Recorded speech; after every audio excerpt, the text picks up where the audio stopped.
começando agora, eu postei lá os artigos e postava algumas perguntas, né? Então, alguém que está aí, teve a oportunidade de ver alguns artigos? Se não teve, tal, eu não sei, tem como vocês abrirem o artigo e me acompanharem e verem o artigo? Acho que não, né? Tem como numa página paralela, né, professora? Aí a gente teria que sair um pouco da tela e ir lá checar o arquivo, mas acompanhando ao mesmo tempo, né? Então, vamos seguir por aqui. Eu vou falando e depois vocês vêm. Conseguir compartilhar? Sim, professor, tudo certo. Vamos lá. Bom, esse artigo aqui, né, é o seguinte. Ele começa com um background, né? A atrofia muscular espinhal é uma doença progressiva, monogênica, do neurônio motor, que começa na infância. O fato é que as crianças que nascem com essa anomalia evoluem para morte ou ventilação mecânica até os 2 anos de idade. Com 2 anos de idade, ou a criança já faleceu, foi a óbito, ou está usando o respirador artificial para sobreviver. E essa é uma doença, existem coortes sobre essa doença. O que são essas coortes? Descrevem a doença. Não fizeram, simplesmente escreveram a doença, porque é uma doença horrorosa, né? E aí esse estudo eles fazem uma mutação genética, introduzem na criança no sentido de codificar o tal neurônio e fazer com que, enfim, que ocorra, né? Que não ocorra, melhor dizendo, essa doença. Então, eles fazem uma terapia. Como é que eles fizeram? Eles pegaram 15 pacientes que nasceram com essa anomalia, e esses 15 pacientes receberam uma dose única do adenovírus, né? Associado sorotipo 9, que transportava o DNA complementar desse neurônio motor de sobrevivência. E com isso codificaria, em outras palavras, assim, a proteína que falta seria produzida. Eles fizeram em 3 pacientes uma determinada dose e em 12 pacientes uma outra dose, eram 15 pessoas. O desfecho primário foi segurança. O secundário foi o tempo entre a utilização da terapia e ou o óbito ou a necessidade de ventilação mecânica. E aí existe um score chamado INTEND que avalia a função motora. Então, eles avaliavam a função motora tanto nas 2 crianças que tomaram dose menor, quanto nas 13 crianças, 12 crianças, 13 que tomaram dose menor e 12 que tomaram a dose maior, e foram fazendo a contagem nessa pontuação, que normalmente esse score, a criança nascia com o score, vamos dizer que o máximo do score seja 100. Ao nascer, ela tinha 100. Conforme ia passando o tempo, o score ia descendo. 90, 80, 30, até chegar a 0, né, praticamente. Então, eles avaliaram se o score continuaria caindo depois da...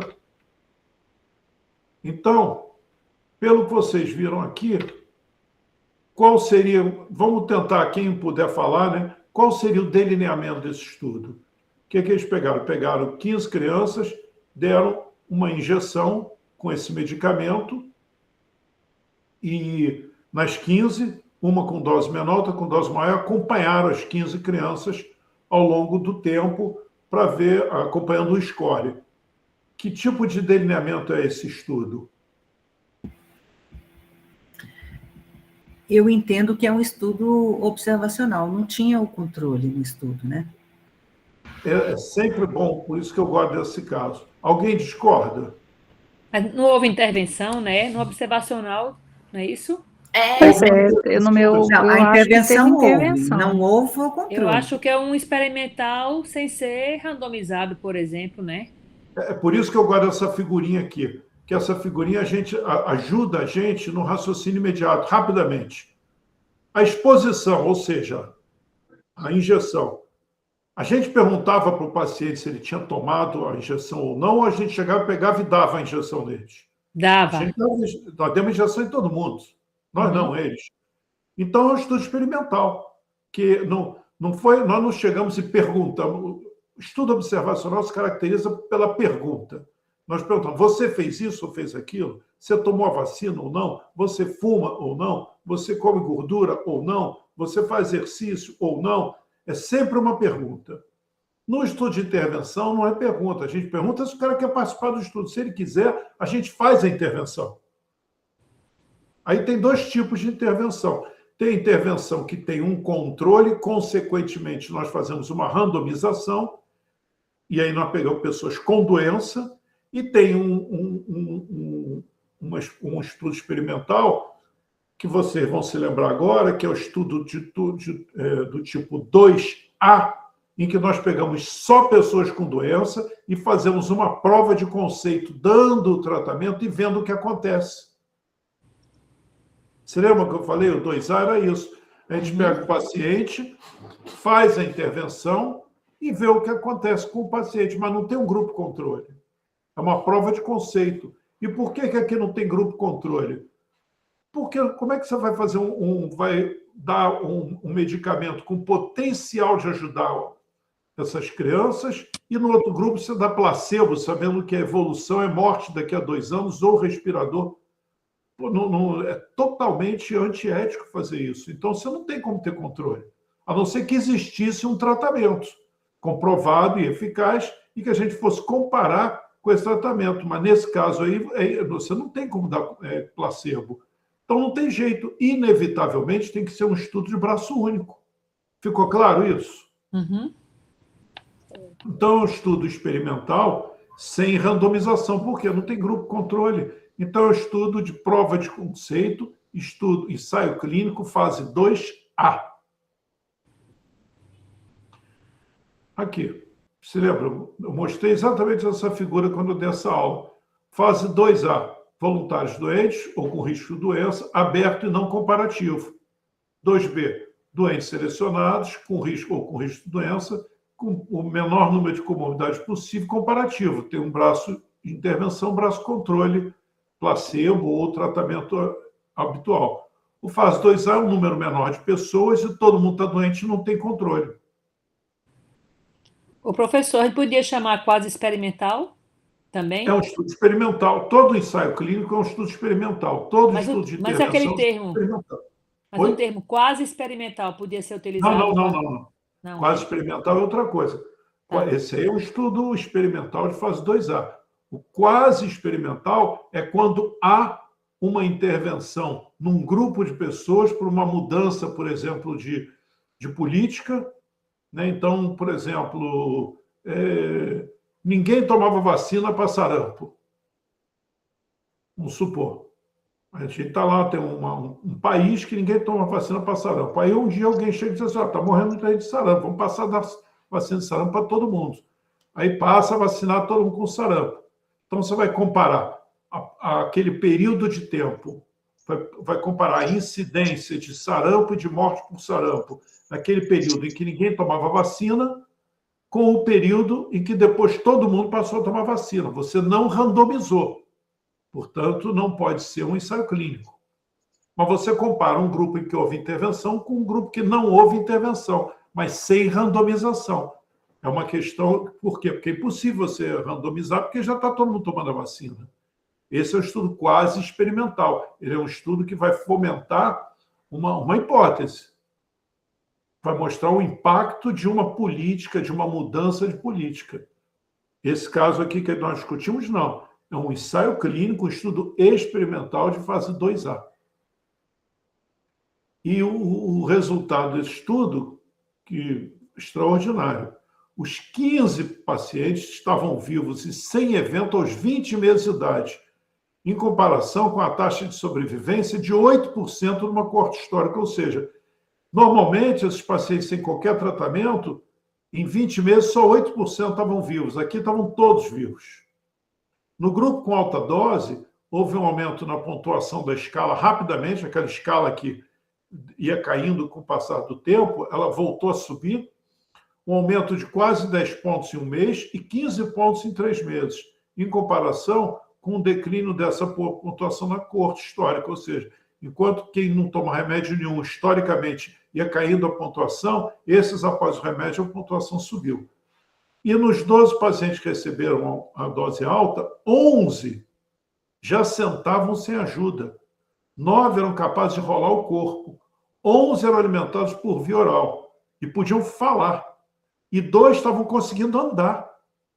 Habitualmente, essas crianças teriam morrido ou estariam respiradores por paralisia motor, né? O corpo, a musculatura toda vai parando, acaba parando os músculos respiratórios, elas morrem.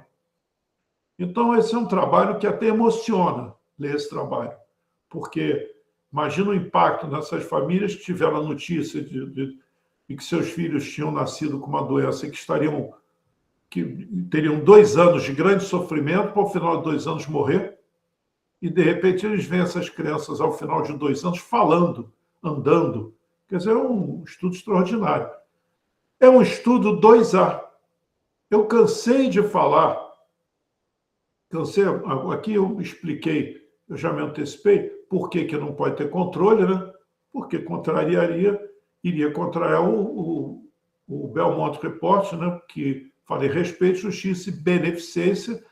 E como é que seria justo você, num grupo, dar o remédio e no outro dar placebo? Né? Isso é de uma injustiça tremenda, né? Além de não proteger os vulneráveis. Quer dizer, enfim, não há nem o que discutir.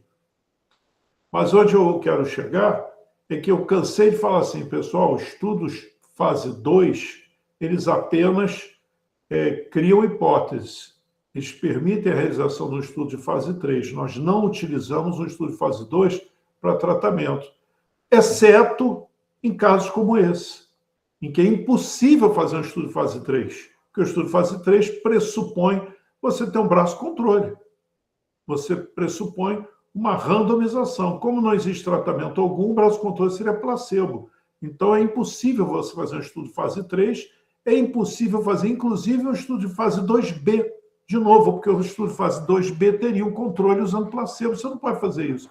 Então, esse é um daqueles casos em que o estudo de fase 2A tem o seu resultado utilizado para a prática diária. Ficou claro isso? Professor, deixa eu só te perguntar uma coisa, aproveitando esse exemplo que você deu, né? Esse exemplo de estudo em AME, que é uma doença rara, a gente vê que o N é um N de 15. E há uma crítica muito grande em relação aos estudos para pacientes com doença rara por causa do N, né? Obviamente, se a doença é rara, o seu N nunca será um N significativo, como a gente tem nos estudos que a gente vê habitualmente. A gente pode dizer que um N para doença rara de 15 pacientes é considerado um viés quando a gente vai fazer a análise do estudo ou não necessariamente? Olha, depende do desfecho, né? Depende de uma série de coisas. Nesse caso aí, que a melhora é tão evidente, o desfecho, imagina, é morte, é muito difícil a gente dizer que houve um falso positivo. É óbvio que sempre, porque esse é o risco, né, do N pequeno, é do erro tipo 1, ou seja, rejeitar equivocadamente a hipótese nula de igualdade. Só que não tem braço controle, então não tem erro tipo 1, né, porque não tem braço controle. O que a gente faz nesses casos, para você, quanto mais estudos forem realizados como esse, porque assim, como você bem falou, doença rara, eu não vou esperar 40, 50, eu tenho um tratamento extremamente promissor, que mostrou que pode salvar vidas, eu não vou esperar ter um número enorme, eu vou fazendo conforme, deu 15 com um resultado desse, eu tenho que publicar. Por quê? Porque eu quero salvar mais pessoas, né? Obviamente que, com o passar do tempo, certamente outros estudos sobre esse mesmo fármaco serão realizados, sobre essa mesma intervenção. E aí vai ser o caso de alguém, oportunamente, fazer uma revisão sistemática com meta-análise, usando os vários estudos com N amostral pequeno para fazer um estudo com N amostral grande, fazendo uma meta-análise, somando essas pequenas amostras para chegar numa amostra grande. Entendeu? Então, sempre existe um risco de viés com N pequeno, mas nesse caso aí eu nem vejo assim, um viés, nesse caso, em função do desfecho, do impacto muito grande, e também porque não tem jeito, né? Como não há como fazer um outro estudo, e é uma doença rara, e você precisa publicar para divulgar, né? Para poder até dar andamento a novas pesquisas nessa mesma linha. Tá bom? O segundo estudo é esse aqui. Esse estudo aqui ele foi publicado na época da Covid, né? Hidroxicloroquina e azitromicina como tratamento para Covid-19. Resultado de um ensaio clínico não randomizado aberto. Tá? Aí já no título, a gente já tem algumas coisas. Em primeiro lugar, nós sabemos que, por definição, ensaio clínico com um grupo de controle tem que ser randomizado. A não ser que ele seja um estudo 2A sem grupo controle. Mas se ele tem grupo controle e não é randomizado, você não pode chamar de ensaio clínico. Então, para começar, o título já está errado. Vamos lá. Aqui está o início, né? O autor dizendo: a cloroquina e a hidroxicloroquina foram descritas como eficientes no SARS-CoV-2 e relatados como eficientes em pacientes chineses com Covid. Avaliamos o efeito nas cargas virais. Vamos lá. Pacientes franceses com Covid confirmada foram incluídos no protocolo de braço único, no início de 16 de março, para receber 600 miligramas de hidroxicloroquina dia, e tiveram carga viral em suave nasofaringe testado diariamente em ambiente hospitalar. Dependendo da apresentação clínica, a azitromicina foi adicionada ao tratamento. Pacientes não tratados de outro lugar e os pacientes desse mesmo lugar que recusaram-se a participar do protocolo foram incluídos como controle. Ou seja, não tomavam remédio. A presença e ausência de vírus no 6º dia após a inclusão foi considerado o desfecho. Queria saber se alguém tem algum comentário a fazer sobre esse ponto aí que a gente falou até agora. Vamos especificar a pergunta para ficar claro, né? Em primeiro lugar, vocês acham que tem, do ponto de vista metodológico, é adequado você ter um grupo de intervenção e um grupo de controle que não foi randomizado? Esse grupo de controle trata-se de pessoas que não quiseram participar e pessoas de outro hospital que não tomaram remédio nenhum. Ou melhor, que não tomaram nenhum desses dois remédios. Não sabem o que eles tomaram, mas não tomaram esses dois. Então, vocês se consideram que essa amostra é adequada, primeira coisa. Segunda coisa, esse desfecho é o quê? Esse desfecho, ele é centrado no paciente, ele é um desfecho intermediário, é um surrogate, como falam? São duas perguntas. O que vocês acham? Bem, veja, esse é um estudo intervencionista na doença. Teve aquele argumento, né, professor, de que era uma doença a maioria não era grave, mas quando ela ficava grave, ela tem uma efetividade muito alta, e aí quando tornava-se grave, a mortalidade podia ser alta, não é? Mas, de qualquer forma, a gente sabe que a maioria era um curso de doença curto, então você fazer uma intervenção e dizer que melhorou, sem você comparar com pessoas parecidas, porque se você escolhe quem quer participar, né, pode ser pessoas menos graves ou mais graves, então você simplesmente, a intervenção perde, assim, como a gente diz, a magia da randomização, o que é assim, elegante no ensaio clínico são seus grupos serem homogêneos em relação a todas as variáveis de confusão imaginárias, né, exceto a intervenção. Então, né, então isso não houve nesse estudo. Então, eu me lembro que eu tenho, inclusive, isso documentado, porque aqui na minha cidade, pessoas famosíssimas defenderam assim, mas pior do que não fazer isso é não fazer nada. Eu digo, não, para mim não é pior, porque, na verdade, a doença tem um curso pequeno, isso foi uma discussão que eu tive grande com a pessoa, é um curso pequeno, é um curso curto, e ele podia melhorar sem intervenção. E a intervenção podia até ser pior, eu estou sabendo porque eu não estou comparando com o que devo comparar, que são pessoas semelhantes, né, e que não sofreram intervenção.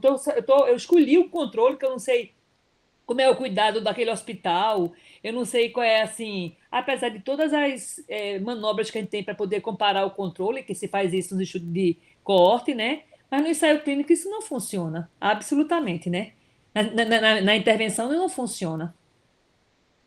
Mais alguém quer falar alguma coisa? Esse estudo foi aquele que o senhor falou dele, porque utiliza 2 medicamentos para... Não foi aquele, não. Ah, tá. Porque esse daqui ele usou a hidroxicloroquina e depois que fez o uso da... Não, são duas coisas aqui, veja bem. Quando nós fazemos ensaio clínico, nós temos uma intervenção e essa intervenção tem que ser comparada com o controle. O controle tem que ser um tratamento conhecido e eficaz de eficácia comprovada e conhecida, ou seja, é um tratamento que existe, está sendo feito, as pessoas estão se salvando com aquele tratamento, e eu sei que ele tem uma eficácia de 80%, 70%, não importa.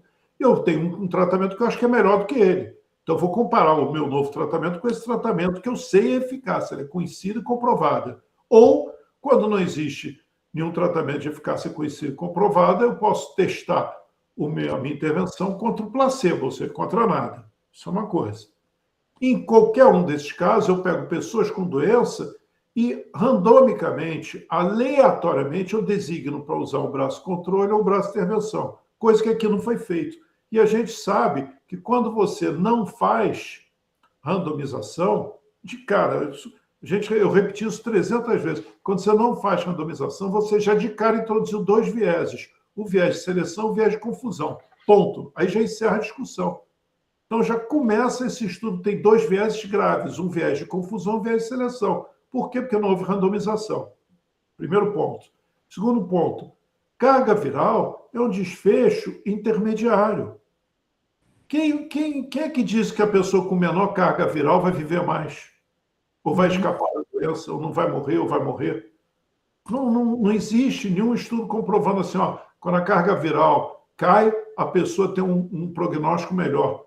Na cabeça da gente, a gente tem essa ideia, né? Pô, tem menos vírus, ele provavelmente vai evoluir melhor. Mas isso é apenas uma ideia. Na ciência, nós não podemos trabalhar com o que nós achamos, com a impressão que me dá.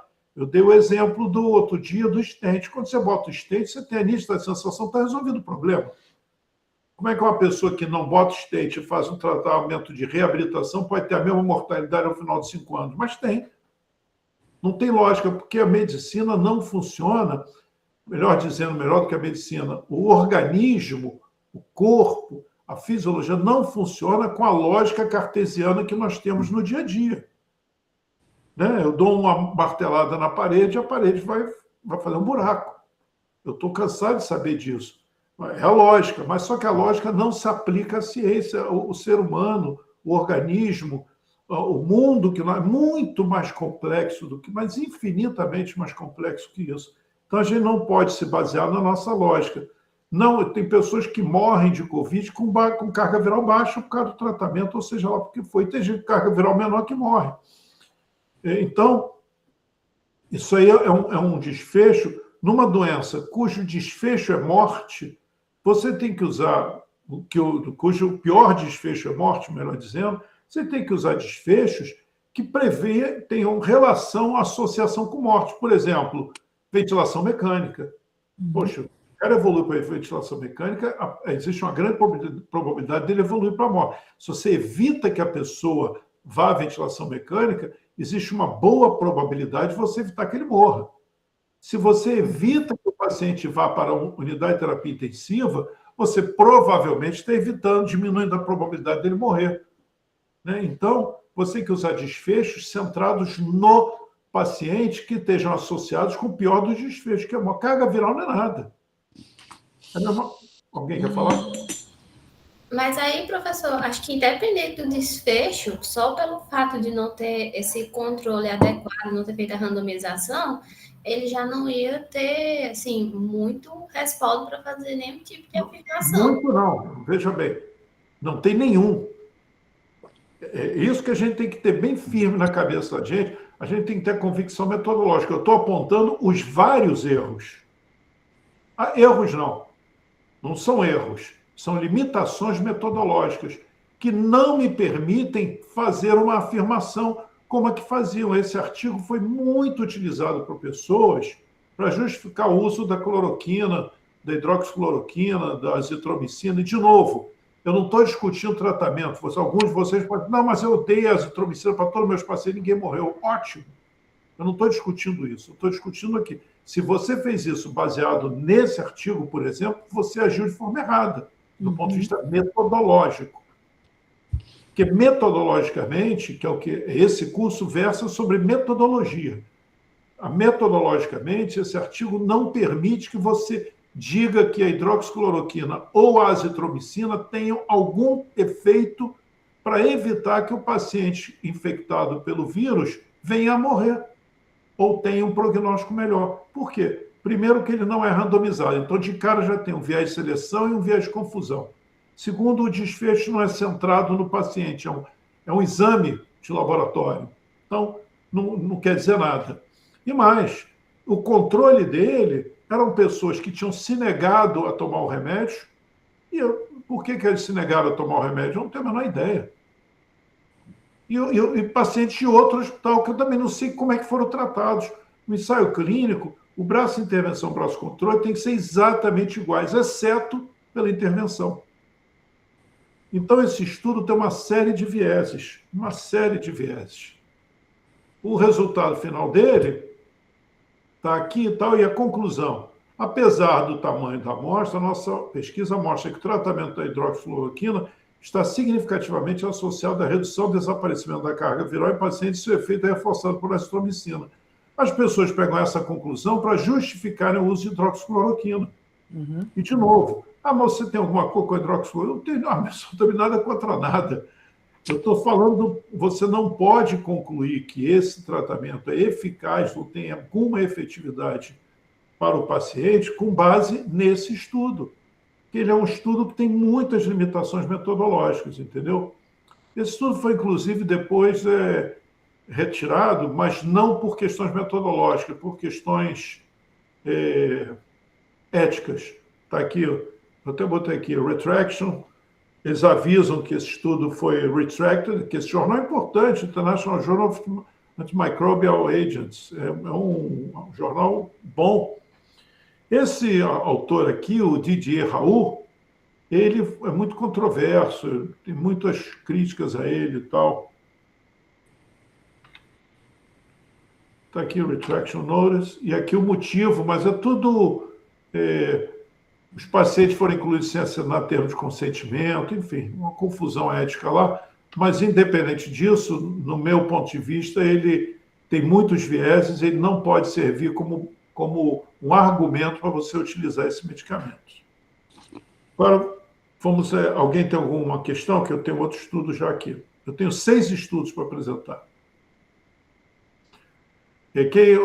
Os artigos estão lá, quem não teve, eu acredito que vocês não tenham tido tempo de ler os artigos, óbvio, mas aí depois vocês leiam o artigo e vejam essa discussão aqui gravada, para ver se de alguma forma ajuda, né? Vocês viram, aqui tem um primeiro autor, que é esse Arrington, e vejam que tem um último autor aqui, o famoso, o nosso Deepak Bhatt.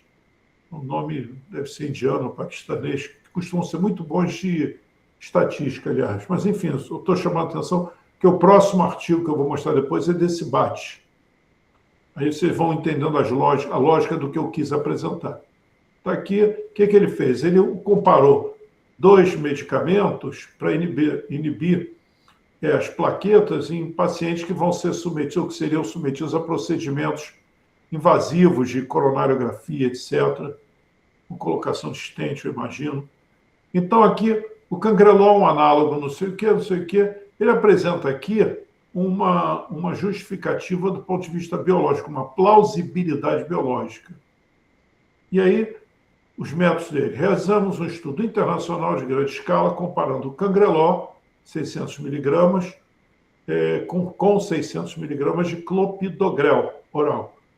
Um é venoso, outro administrado antes da intervenção coronariana percutânea em paciente com síndrome coronária aguda. O cara tinha lá dor ou infarto, não sei, uma síndrome coronária aguda qualquer, ia fazer uma intervenção coronariana, esses pacientes têm que ser... como é que se diz? Anticoagular não, mas tem que tomar um inibidor aí de plaquetas que possa ser reversível, que é para não ter um coágulo durante o procedimento, né? O desfecho primário foi composto, como quase sempre morte, infarto ou revascularização devido à isquemia 48 horas após o procedimento. Então, o desfecho é 48 horas depois. Qual é o desfecho? Morte, infarto ou revascularização é cirurgia, né? Cirurgia que chama ponte safena, né? Devido a uma doença isquêmica. Esses eram os desfechos.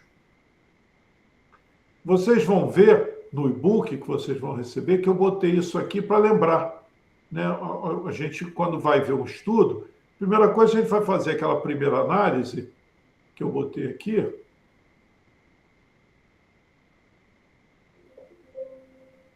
Ah, eu não botei. Pensei que não, eu mostrei no e-book. Que é aquela primeira análise. A revista é indexada, o artigo é numa revista predatória, o objetivo está focado. Então, tem uma série de análises que a gente faz de cara, antes de começar a ler o artigo, né? Só no resumo. Passada essa primeira triagem, está lá no e-book, eu falei sobre isso várias vezes, mas vocês vão ver no e-book também. Passada essa primeira fase, bom, então eu vou ler o artigo. Você decide ler o artigo. Qual a primeira coisa que a gente vai ver? Se o artigo tem validade interna, ou seja, se ele tem qual o risco de desvio da verdade. Nós sabemos que o desvio da verdade, sobretudo devido ao viés, mas pode também ser por acaso, né? A conclusão pode ser falsa por acaso, chamado erro tipo 1 ou erro tipo 2. Mas, a outra forma é quando não é por um acaso, é quando há um erro sistemático. Erro sistemático é sinônimo de viés, e viés é sinônimo de desvio da verdade, ou seja, a conclusão não corresponde à realidade dos fatos. São 5 os principais vieses dos ensaios clínicos, eu já falei também. Eu não sei vocês, eu tenho muita dificuldade para memorizar. Eu tenho que ler as coisas 300 vezes. Então, eu sou cheio de palavrinhas-chaves para poder lembrar. Então, para lembrar sempre, hoje em dia eu não preciso mais, mas no começo eu usava isso aqui. O primeiro viés é de performance, o segundo é de atrito, o terceiro é observação ou detecção, são sinônimos, seleção e confusão. Então, eu usava a palavra pão seco. E com isso eu lembrava sempre. Então, como é que a gente vê o viés de performance, né? Se o tratamento foi igual nos 2 braços, exceto pela intervenção, se estavam cegos os participantes, o viés de observação, se o desfecho primário tem relevância clínica, né, seria importante, se o avaliador do desfecho estava cego para quem estava tomando o medicamento, se o mesmo método de avaliação do desfecho foi utilizado em todos os participantes, se o tempo de seguimento foi suficiente para o desfecho, o viés de seleção e confusão a gente fez junto, foi realizada a estratificação dos fatores conhecidos, a alocação foi aleatória, ocultação da sequência aleatória, a randomização funcionou, nós vamos na tabela 1. E o viés de atrito, se a perda de segmento foi menor do que 20%, não houve viés.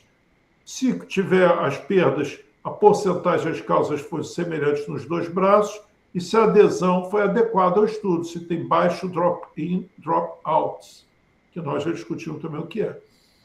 Esse estudo, Champion PCI, que é esse que eu falei, foi um estudo clínico randomizado, duplo cego, double dummy. Vocês se lembram que eu falei o que era double dummy? Duplo placebo, né? É quando um tratamento é diferente do outro, você bota placebo dos 2 lados. Quando a forma do tratamento, um é comprimido, outro é cápsula, um é na veia, outro é oral, você faz um placebo do que é na veia, faz um placebo do que é oral, e todos os pacientes, participantes, tomam os 2. Tomam a intervenção e o placebo. E comparou os 2 medicamentos. Ele concluiu que, quando administrado por via intravenosa 30 minutos antes da intervenção coronariana e continuado por 2 horas, que é o tratamento, é o Cangreló, que é intravenoso, não foi superior à dose ataque de 600 mg de clopidogrel, administrado 30 minutos antes, na redução do desfecho composto por morte, qualquer causa, infarto agudo ou revascularização devido à isquemia. Então, é um ensaio clínico negativo. Aí nós vamos olhar, apesar disso, nós vamos olhar o estudo. Aí nós vamos ver a primeira coisa, nós vamos ver, sempre que a gente lê um ensaio clínico, e num caso como esse, que é internacional, com múltiplos centros, quando eles falam que a randomização foi feita por uma central telefônica, a gente já pode deduzir que houve tanto a produção de números aleatórios como a ocultação da sequência aleatória. Foram adequados. Por quê? Porque normalmente é um centro que só faz isso, eles são especializados nisso, e aí é um lugar, em algum canto do mundo, e aí cada um dos centros de pesquisa telefona para lá. Então, a pessoa que telefona não tem a menor ideia de quem é que vai tomar o quê. Telefona, eles lá dizem, olha, caiu no braço 1.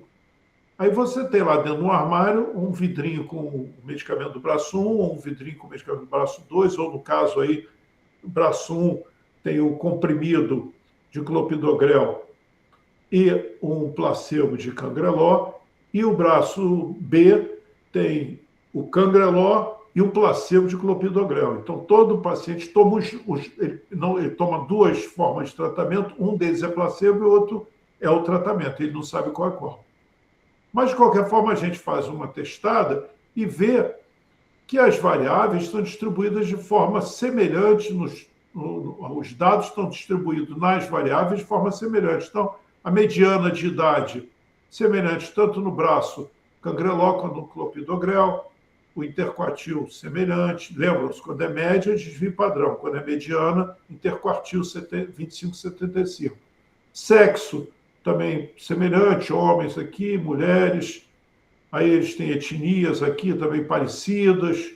Vocês vão ver que os números são todos parecidos. O professor, Pois não. Só para poder revisar, você saber realmente, quando eu falo assim, se que a mediana foi 62, quer dizer que 50% das pessoas estavam em torno dessa idade?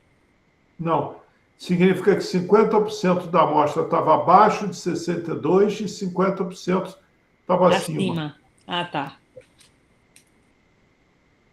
Aqui devia variar alguma coisa entre 50 e 70, né? Tá aqui, o interquartil, exatamente. Aí, ó, 25% da amostra era 50 estava abaixo anos, e 75% era 70 anos. A mediana é essa aqui. Acima, tá bom. Só a expressão. Obrigada. Então, bem. Então, a gente vê que a randomização foi adequada. Então, a gente já deduz que não houve, nesse caso aqui, não há viés nem de seleção e nem viés de confusão aparente. Quando nós vamos depois na figura 1, por que nós vamos na figura? Sempre nós vemos quadro, tabela 1 e figura 1. Na figura 1 nós vamos ver o quê? Na tabela 1 nós vemos basicamente randomização. Então nós verificamos dois tipos de viés, né? A gente vê viés de seleção e confusão. O viés de performance, a gente vê se o tratamento foi igual dos dois braços, exceto pela intervenção que foi... falou ali que era duplo cego, né? Double dummy, então a equipe era cega, viés de performance. O desfecho primário tem relevância clínica, nós vimos qual é. O avaliador, todo mundo ali era cego, mesmo método de avaliação, que era infarto, não sei, tudo igual. Então, nós já vimos que não tem viés de performance nem de observação, vimos que não tem viés de seleção nem de confusão na tabela 1, e agora vamos para a figura para ver o viés de atrito. Aí já começa aqui, aí começam minhas cismas, né? Foram 8.877 pacientes que fizeram o procedimento. Aí ele botou aqui 4.367 receberam o cangreló, 4.355 o placebo, e aqueles receberam, um recebia cangreló, né? E o outro recebia o placebo da mesma coisa. E aqui, em seguida, tomava o clopidogrel. Como eu falei, né? Double dummy. Então, você tem num braço remédio e placebo, no outro braço, remédio e placebo. Mas os remédios aqui eram dados em sequência, né? Porque você tinha um venoso, outro oral, um era meia hora antes, um era durante e depois. Mas o que eu já achei estranho é o seguinte: se você somar aqui, 4.367 que tomou, esse que veio para esse braço aqui, e o 4.355 que veio para esse braço, dá 8.722, que já é diferente daqui. Então, eu já tinha que ter dito aqui o que aconteceu, por que saíram 50 pessoas aqui? Não disse. Aí nós vemos aqui. Aí aqui nós vamos tendo, veja bem, 4.367 foram designados para este braço aqui. Aí os primos foram designados, 4.367 receberam cangreló. Aí, depois, somente 4.347 receberam o placebo do clopidogrel. Quer dizer, já houve outra perda de 67, mais 20 sumiram aqui. E no final, somente 4.268 receberam o clopidogrel. Então, você vê que entre o que começou e o que terminou, teve uma perda aqui de mais de 100. E ninguém fala disso. Aqui é a mesma coisa, uma perda. Quando você continua, esse quadro aqui à direita é continuação desse à esquerda, que eu botei para ficar maior.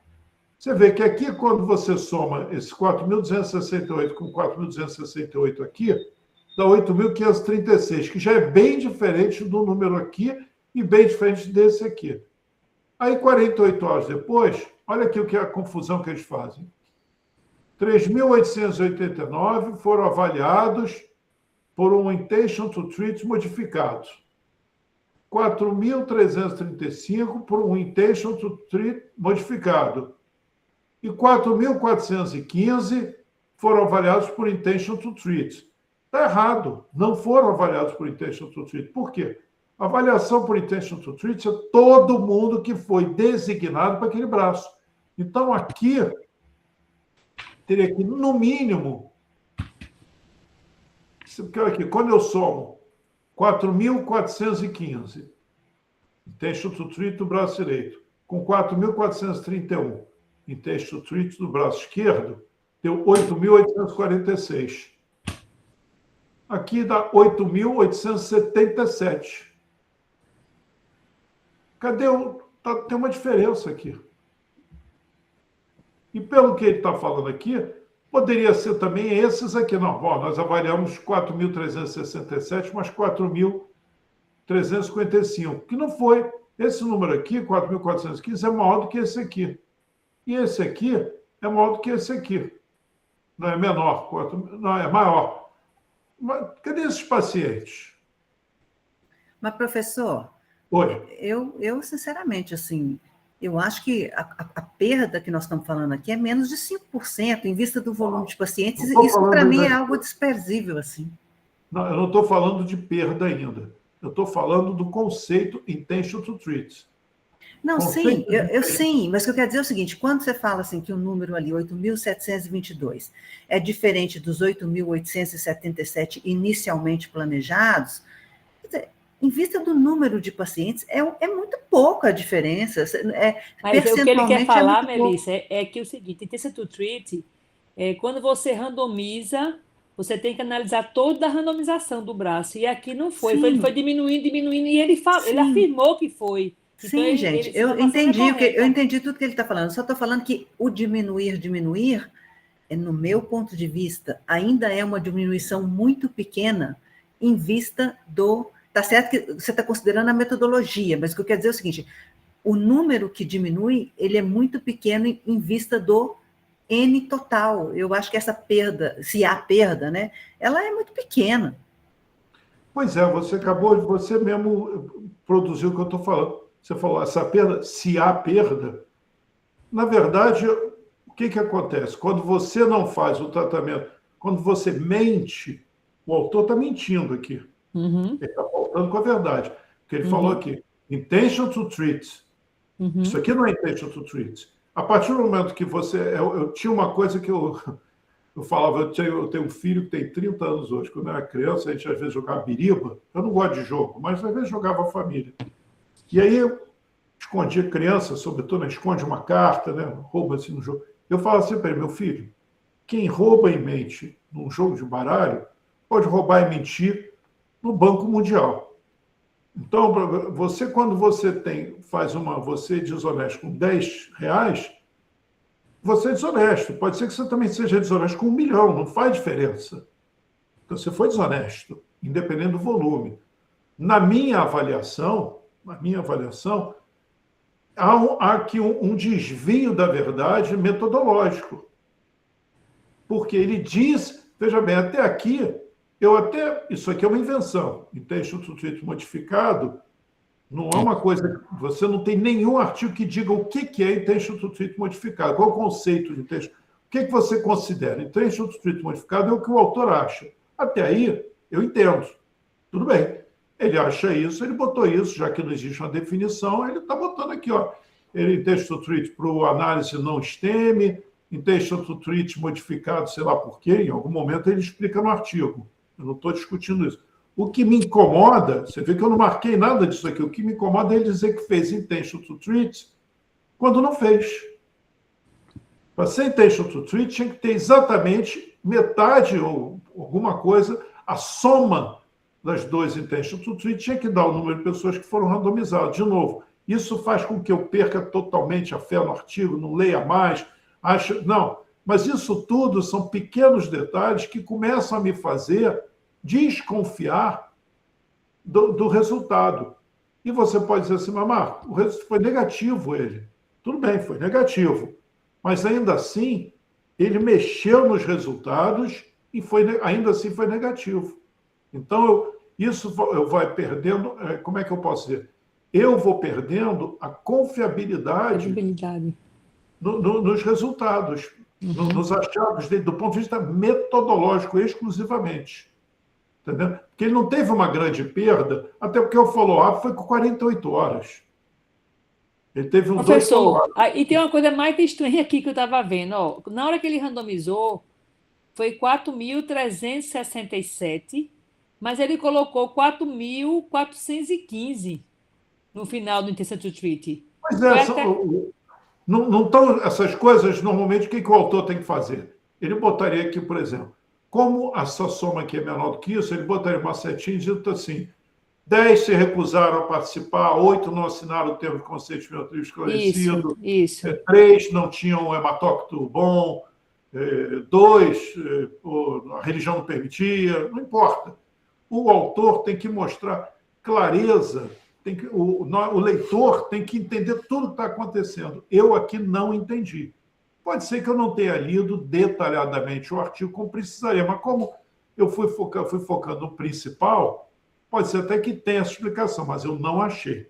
Então, eu vejo isso como uma limitação, essa análise final. Mas não é só isso. Quando vou fazer o checklist, aí eu não continuei no checklist, tá? Aquele checklist que vai estar no e-book. Tem uma parte que a gente fala do poder, né? Porque foi um desfecho primário negativo. Então, ele foi desfecho primário por falta de poder. Eu fui na página 2321, linha 10, da segunda coluna, tinha uma previsão de 7% de eventos adversos no braço controle.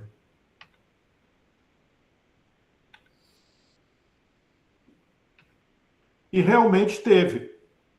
Então, houve, está aqui, 7% de eventos no braço controle.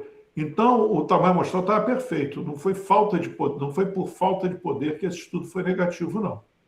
Tá? O que me chamou a atenção foi que quando eu olho aqui, ponte primário, infarto agudo do miocárdio, 0,36, o número foi igual nos dois braços. Isquemia por revascularização, foi igual nos dois braços. Morte por qualquer causa, foi igual nos dois braços. Trombose do estente, 7 no braço cangreló e 11 no braço clopidogrel. Aqui houve uma reduçãozinha, né, no braço do cangreló, mas não foi significativa. O intervalo de confiança passou por 1. Tudo bem. Então, acabou o ensaio clínico, eu vi que ele foi negativo, eu vi aquela restrição ali, mas foi negativo. Olhei aqui o checklist, fui verificar se ele tinha poder. Então, eu fui verificando tudo, pode ser falso negativo, não achei nada naqueles itens que eu chequei para ensaio clínico negativo, em que a gente quer ver se foi falso negativo, eu não vi nada que indicasse que ele pudesse ser falso negativo. Foi negativo mesmo. Então, acabei a análise desse estudo. E aí eu gostaria de entrar no exercício número 4, que é um estudo muito parecido, efeito do cangreló durante eventos isquêmicos. O primeiro autor agora, que é o Deepak Bhatt, era o último autor daquele anterior. E o último autor desse aqui era o primeiro autor do anterior. É a equipe do Champion Phoenix Investigator. Todos os dois foram publicados no New England, tá? Então, vamos ver agora esse trabalho. É um double blind, placebo controlado, 11 mil pessoas, perfeito, que iam fazer o procedimento coronariano. Um braço recebeu cangrelor, o outro recebeu clopidogrel. Vocês veem que a dose, tudo é igual. Não tem mudança, diferença nenhuma. O endpoint primário foi, de novo, composto. Morte, infarto agudo do miocárdio, revascularização por acidente isquêmico e trombose no estente. Vamos ver os endpoints do estudo anterior.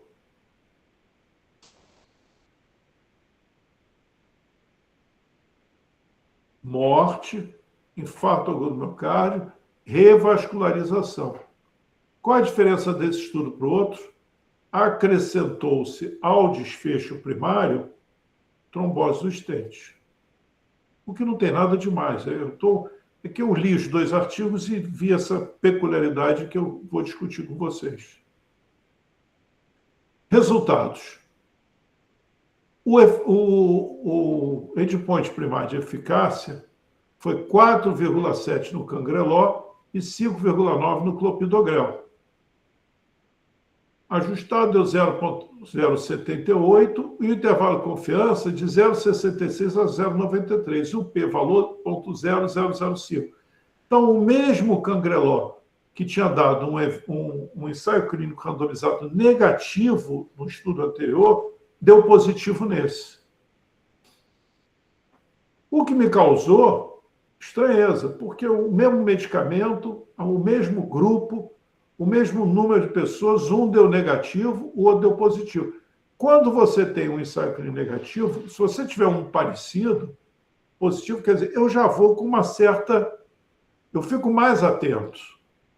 O que houve que transformou? Eu avaliei o anterior, eu vi lá umas limitações na parte de intention to treat, né, intenção ITT, resumindo, mas não eram limitações que tenham transformado ele de negativo em positivo. Ele continuou negativo. Eu achei aquilo uma limitação, mas, enfim, não vi nada que fizesse eu suspeitar que aquele ensaio fosse um falso negativo.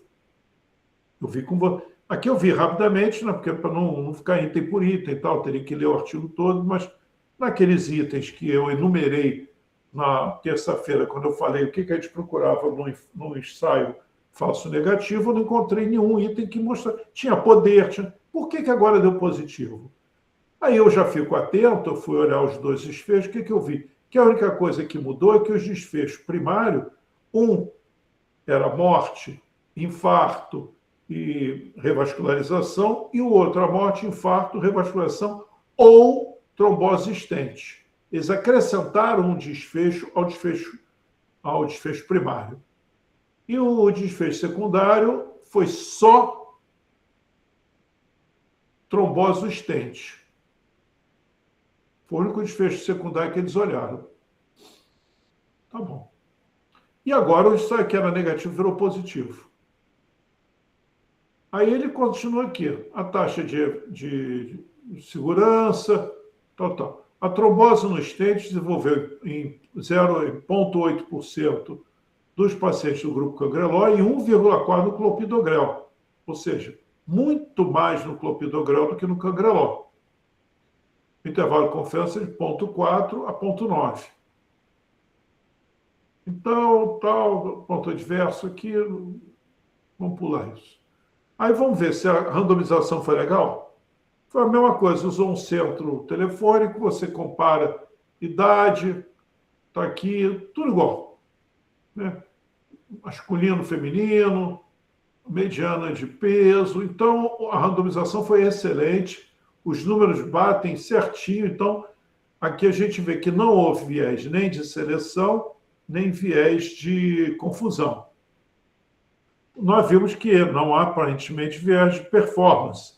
Os grupos eram iguais, a única diferença foi a intervenção, era um estudo cego, então, performance, vamos ver, daqui ainda não vimos a tribo, nós vimos performance, vimos observação,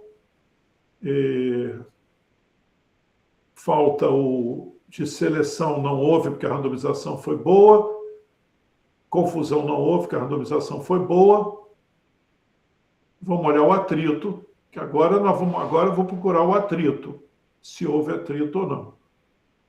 Então, foram incluídos 11.145, randomização 1:1.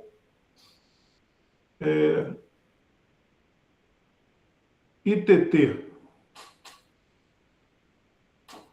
Veja que agora, olha como aqui está um pouquinho diferente. ITT do Cangreló, 5.581, aqui 5.564, soma 11.145. Aqui em cima tem o quê? 11.145. Aí diz aqui, 91 foram perdidos porque não fizeram o procedimento. 52 não receberam medicamento. Aqui nem fez procedimento, nem recebeu, e foi descrevendo. Você vê que a espera aqui, 91, aqui 83, 52 aqui 37, 109 aqui 94. O grupo do Cangreló, uma diferença, mas não é importante, é mixaria. Então, você tem aqui uma intention to treat modificada do Cangreló, que já foi para 5.472. Por quê? Porque provavelmente 5.472 corresponde a 5.581 menos 91, menos 52, menos 109. Então, agora eu sei o que ele está querendo dizer com intention to treat modificada. Por que eu sei? Porque ele me disse. Se ele não me dissesse, como é que eu ia saber? Agora, de novo, ele me disse. Aqui, intention to treat é isso. Intention to treat modificada é isso aqui, menos. Aí ele me explicou, olha aqui, não recebeu o medicamento perfeito. Eu posso ver que são comparáveis. Aqui foi mais. Mixaria. Não é estatisticamente significativo. São números absolutos maiores, mas nada que me assuste. Então, eu sei que agora tem uma intention to treat modificada de 10.942. Aqui, 2 foram embora, subiram. 1 tirou o consentimento. Ou seja, esse tem que ser excluído da análise, inclusive do ITT. Por quê? Porque o cara retirou o consentimento. Ele foi embora, saiu do estudo. Ele não aceita que se use os dados dele. Então, por questões éticas, eu sou obrigado a retirá-lo da análise. É o único motivo que faz eu tirar o indivíduo da análise é quando ele diz assim, eu não quero mais que usem meus dados, nada, eu tiro, tudo que eu havia consentido antes, eu retiro, não estou consentindo mais nada agora. Zangou lá com alguma coisa e pronto. Então, nós tivemos aqui depois uma perda de follow-up, o segundo follow-up, né, que era 48 horas. Então, aqui nós tínhamos aqui um ITT, né, que está aqui, 5.581, 5.479, 5.579 seria os 5.470, aqui era 5.472. O ITT teria que ter sido com isso aqui. Esse aqui são os pós-perda. Deixa eu falar isso aqui que eu já falei. Eu fui olhar lá no protocolo, porque ele disse que esse artigo, você às vezes vê isso, quando você vai entrar no PubMed, ou lá no próprio lugar onde o artigo está publicado no New England, você vê o artigo, lá normalmente ensaios clínicos, se você for até o final, vai estar lá, dados suplementares. Então, você procura os dados suplementares quando você desconfia, você quer ver o que está acontecendo, né? De fato. Então, eu fui procurar uma tabela de intention to treat, nos dados, que não está no artigo, está nos dados suplementares. Eu fui procurar especificamente o intention to treat do trombose existente, porque aqui está falando o intention to treat de tudo. Então, eu procurei da trombose existente. Aqui está no clopidogrel, 5.561, só que eu acrescentei aqui aqueles 2 que ele disse que perderam. E aqui eu agora não me lembro por que eu botei esses 6, mas enfim, o fato é que aqui tem a verdadeira intention to treat. De novo, Isso aqui é uma definição do Peto. Isso é um artigo seminal. Todos os pacientes randomizados e todos os eventos, como definido no protocolo, devem ser contabilizados na designação primária. Esse é um conceito que tem que ser respeitado, mesmo que não tenham recebido a intervenção. Ou seja, todos esses aqui correspondem ao verdadeiro intention to treat. Então, no braço do Cangreló tem que ser 5.581. E tá, você olha, quando você vai olhar a tabela no suplemento, Cangreló, 5.581. Clopidogrel, 5.564. Exatamente isso aqui. No artigo não tem o intention to treat verdadeiro, só tem o modificado. Mas no suplemento tem. Então eu achei lá. Aqui. Por que eu botei aqui? Agora eu lembrei porque que eu botei. Agora lembrei não, identifiquei aqui. Por que eu botei aqui 5.579? É o 5.581 menos esses dois que perderam. E aqui o 5.581, e aqui o 5.564, eu botei 5.563, porque é menos um que tirou o termo de consentimento. Quando eu vou olhar os endpoints na tabela, de novo, número de pacientes no intention to treat modificado. A outra coisa aqui que eu botei, porque ele usou aqui, vocês lembram que eu falo sempre que os ensaios clínicos usam risco relativo ou hazard ratio, e aqui ele usou odds ratio. Então eu botei aqui a referência, que o Laupace, no New England de 1988, ele diz que além da medida de risco em caso controle, a odds ratio também pode ser utilizada como medida de efeito de tratamento em ensaio clínico randomizado. Só para ver que isso aqui está na literatura. Muito bem. Vejam bem, o endpoint secundário trombose stent foi significativo, aconteceu em 46 casos, no clopidogrel 74, a odds ratio foi 0,62 e o intervalo de confiança foi de 0,43 a 0,90. O p-valor não foi lá essas coisas, mas foi 0,01. O infarto agudo do miocárdio foi 0,02. Ocorreu em 3,8 casos, aqui 4,7 foi 0,02. No entanto, morte, as outras, morte ou trombose por stent foi 0,02. Vejam bem, morte por qualquer causa não foi diferente. Quando você lê esse ensaio clínico dizendo que ele foi positivo e o desfecho primário é morte por qualquer causa, infarto agudo, revascularização e trombose por stent, na sua cabeça fica o quê? Esse medicamento evita morte, infarto agudo, revascularização e trombose stent. Quando você vai olhar, isso aqui no intention to treat, quando você vai olhar na estratificação dos desfechos, ou seja, quando você não olha eles todos juntos, você olha eles separados, você vê que o grande efeito mesmo foi na trombose stent, que foi o desfecho que eles acrescentaram nesse ensaio clínico. Porque o que me interessa quando eu utilizo esse medicamento nesse tipo de tratamento? Eu quero diminuir a mortalidade. Até porque o desfecho está sendo visto nas primeiras 48 horas. Eu não sou cardiologista, mas eu fui estudar. E o que eu fui ver, assim, causas de trombose do stent em cirurgia, em métodos de avaliação esses métodos de intervenção coronária, diz o seguinte: a trombose do stent, nas primeiras 48 horas, muito provavelmente está associada à técnica e não ao anticoagulante, não ao antiadesivo plaquetário. Então, ela é muito mais relacionada com a técnica do que com medicamentos. Segundo a literatura, eu não sou cardiologista. Mas o que me impressionou é que ele não teve impacto nenhum na morte. Ele teve impacto foi na trombose do stent.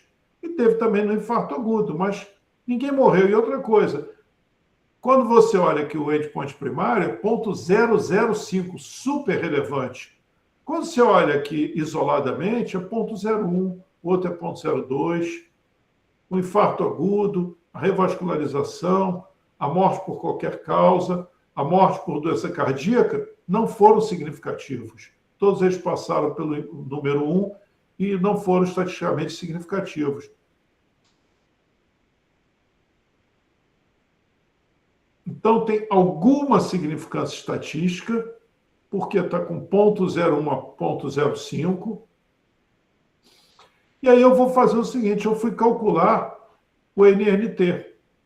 Esse estudo, quando eu dei aula lá no começo, nas primeiras aulas, eu calculei o NNT desse estudo. Então, na época, deu 83. Ou seja, a cada 83 pacientes tratados com tratamento de intervenção, um desfecho será evitado. Quando a gente lê o artigo, qual é o desfecho que a gente pensa? A gente pensa que um paciente vai evitar morte, infarto agudo, cirurgia por revascularização, trombose do stent. Mas, na verdade, o que ele vai evitar é trombose do stent e infarto agudo. Não vai diminuir morte. Aí eu dei esse link para vocês, numa das aulas, eu não me lembro, tem um link que vocês entram aqui. Então, eu fiz o seguinte, eu calculei o NNT para trombose do stent na ITT modificada. Então, eram 74 casos no braço controle, está aqui controle, em 5.469, e no braço experimental foram 46. Então, quem é que teve o bom desfecho?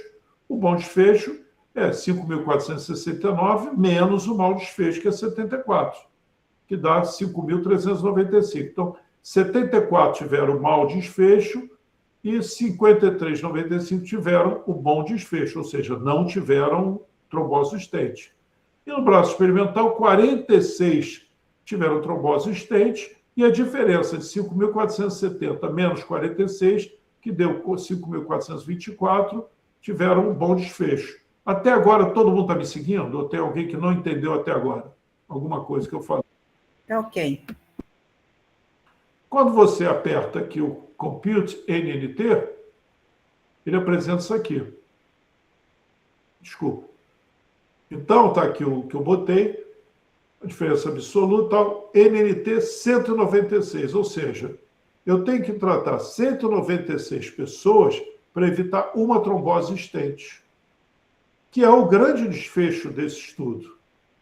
Essa aqui é a verdade. O desfecho primário, da morte, não sei o quê, não, ele não tem efeito na morte, ele tem efeito na trombose stent. Eu preciso tratar 196 pacientes, no intervalo de confiança de 110 a 800, para um não ter trombose no stent.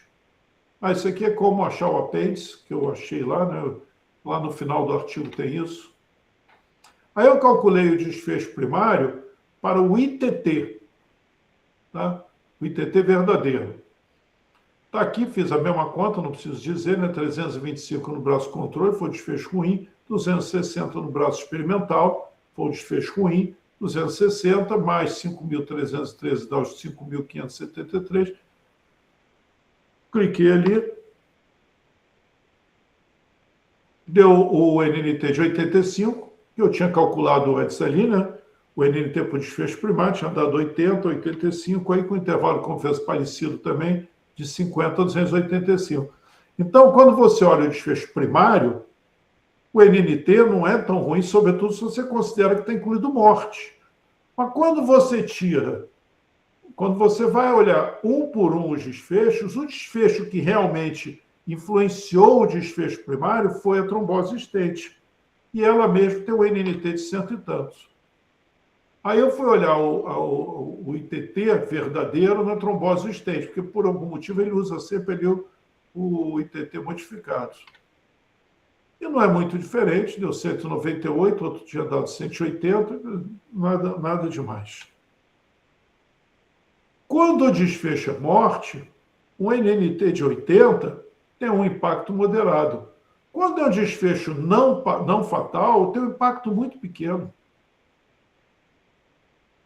Aí, quando nós vamos olhar na análise dos ensaios clínicos positivos, aquela que eu botei lá, estudo aberto, não avaliador, está aqui todos os itens que a gente vai olhar, e um dos itens que eu botei lá, baseado no artigo que eu apresentei, o desfecho primário é composto, porém, a magnitude do efeito é às custas do componente menos relevante clinicamente. Cuidado, esse medicamento pode não ter eficácia. E foi exatamente o que aconteceu nesse artigo. Então, apesar dele ser um ensaio clínico positivo, eu não mudaria minha conduta. Caso eu fosse dessa área aí, usasse clopidogrel, eu não mudaria para o cangrelol baseado nesse estudo. Por que eu não mudaria? Porque o desfecho primário, que teve tinha um NNT razoável, mas ele, na verdade, foi um NNT que se baseou, foi às custas de um componente muito pouco relevante, que foi a trombose estente, e que foi acrescentado nesse segundo ensaio clínico com biomedicamentos. Então, isso é o que que a literatura chama de SPIN. S-P-I-N, em inglês, SPIN. Uma deturpação. O autor coloca o artigo de uma forma que quem não está acostumado a analisar, ele distorceu o resultado para fazer quem não está acostumado a analisar acreditar que o resultado tem um determinado impacto, uma determinada eficácia clínica, quando, na verdade, na minha avaliação, do ponto de vista metodológico, não tem. Esse é o que esse artigo me mostra. Alguma dúvida, algum questionamento, alguma pergunta? Ficou claro o que eu falei? Ficou, professor, ficou claro. Aqui é o 5º artigo. Esse aqui é o seguinte: níveis de vitamina D baixo estavam associados com doença Covid mais grave. Então, não sei quem atendia na época da Covid, muita gente começou a dar vitamina D para as pessoas para evitar Covid grave. Não sei se vocês se lembram disso. Não estou dizendo que foi baseado professor, e o banho de sol também, né? Lembra? O banho de sol por causa da vitamina D. Exatamente. Não, eu sei, mas assim, mandar fazer, para poder, como se fosse combater o vírus, o banho de sol. Pois é, muitas coisas. Esse tipo de artigo aqui foi um artigo no qual as pessoas... Vocês vão ver várias vezes no jornal, na internet, sendo assim. Já existe artigo científico comprovando que a hidroxicloroquina diminui o risco de Covid. Por quê? Por causa daquele trabalho que diminuiu a carga viral. Já existe trabalho científico comprovando, evidência científica comprovando que a vitamina D baixa predispõe a Covid grave. Então, a pessoa usa essa frase. Essa frase tem um impacto tremendo. Aí, quando a pessoa fala isso, o que a gente tem que fazer? Tá bom, é possível. Cadê o artigo que eu quero ler? Eu quero ver se esse artigo tem robustez metodológica para comprovar isso, se ele realmente é uma evidência científica. Então, deixa eu ver se eu traduzi aqui para traduzir. Estudos demonstraram uma possível correlação entre baixos níveis de vitamina D e o risco aumentado de infecção por SARS-CoV-2 e piores desfechos clínicos. Esse estudo retrospectivo examina se e em que medida existe uma relação entre o nível sérico pré-infecção de vitamina D e a gravidade da doença e a mortalidade pelo Covid. Eles fizeram o seguinte: pegaram os registros de pessoas admitidas entre 7 de abril de 2020 e 4 de fevereiro de 2021 no Centro Médico da Galileia. Vocês sabem quem nasceu na Galileia, né? Jesus. Então, a gente já tinha que ter fé nesse trabalho. Em Israel, com teste de reação em cadeia polimerase, PCR positivo para Covid. Foram pesquisados em busca de níveis históricos. Ou seja, eles pegavam as pessoas, lá tem esse hospital atende pessoa, deve ter atendimento da médico de família, né? Então, eles pegaram os registros das pessoas e olharam entre 14 dias antes dele apresentar o PCR positivo para a Covid e 730 dias, que dá mais ou menos 2 anos. Né? Então, eles viam se ao longo dos últimos 2 anos, até 14 dias atrás, havia alguma medida de vitamina D na pessoa. Então, se tinha uma medida de vitamina D, feita lá pelo médico por algum motivo, o cara pediu vitamina D. Eles aí anotavam, vitamina D deu tanto. E aí dividiu o vitamina D das pessoas em 4 categorias. Está aqui embaixo que ele explica. Deficiente, insuficiente, adequado e normal ou alto. E a gravidade da Covid. Então, eles pegavam, usavam uma técnica de estatística, regressão multivariável, para ver se havia uma associação entre, por exemplo, tinham 4 níveis de vitamina D e eles avaliavam a gravidade da Covid. Então, eu queria ver se o nível deficiente ou insuficiente estava associado com pessoas que estavam com Covid mais grave ou que vinham a morrer.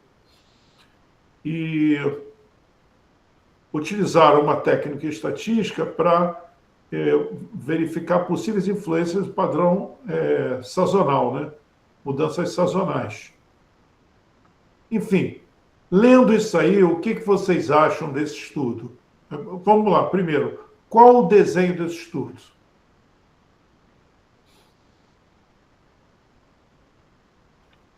Ele é um estudo observacional, transversal. Eu botei aqui aquele desenhozinho para ajudar.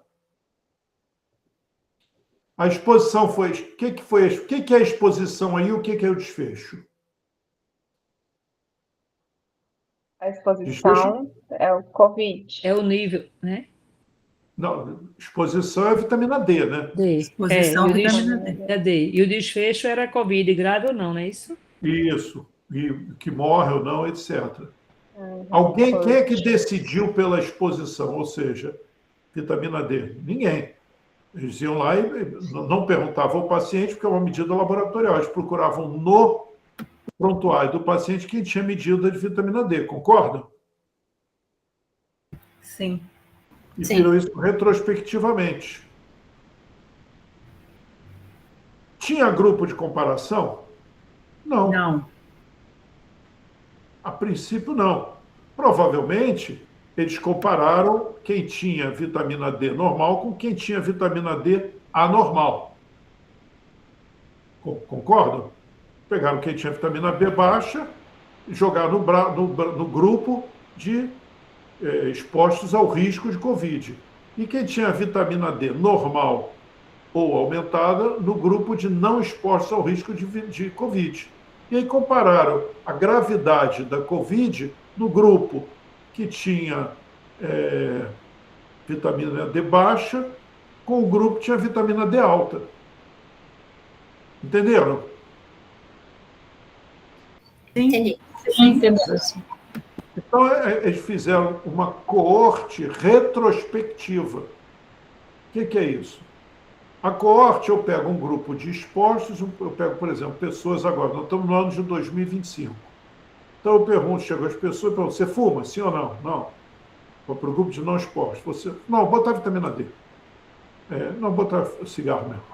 Aí eu tenho um grupo de expostos, são fumantes, e um grupo de não expostos, não fumantes. Aí eu vou e olho em 2060 quantos apareceram com câncer de pulmão. Qual a incidência de câncer de pulmão no grupo de fumantes e qual a incidência de câncer de pulmão no grupo de não fumantes. Eu vou avaliando eles todo ano para ver quem é parente, quem tem uma mudança de status de não doente para doente, ou seja, eu vejo a incidência de câncer de pulmão num braço e a incidência de câncer de pulmão no outro. Tudo bem. Mas eu poderia ter feito o seguinte, eu tinha, por exemplo, prontuários muito bem organizados desde 1980, por exemplo, aí eu vou lá atrás e pego nos prontuários quem fumava e quem não fumava. Vou separar de novo um grupo de fumantes e um grupo de não fumantes. Em 1980. Aí chegou agora em 2025 e vou ver vou ver incidência de câncer de pulmão em 2025 no grupo de pessoas que fumavam desde 1980 e vou comparar com a incidência de câncer de pulmão no grupo de pessoas que não fumavam desde 1980. É uma coorte que eu parti da exposição para o desfecho é longitudinal, é incidência, porque eu vi a mudança do status, não doença para doença, mas é retrospectivo, porque eu comecei lá atrás e termino agora.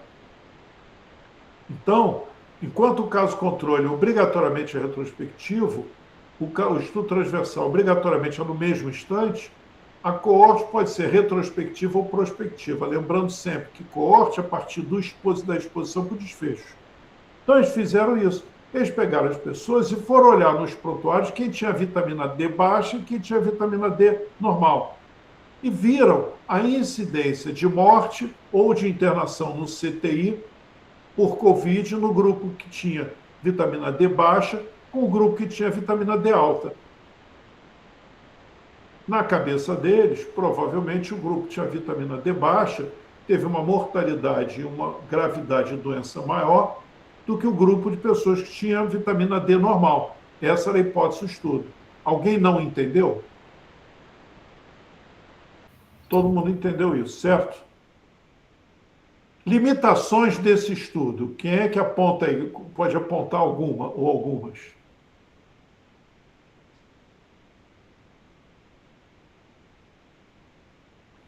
Primeira limitação. É um estudo observacional, de novo.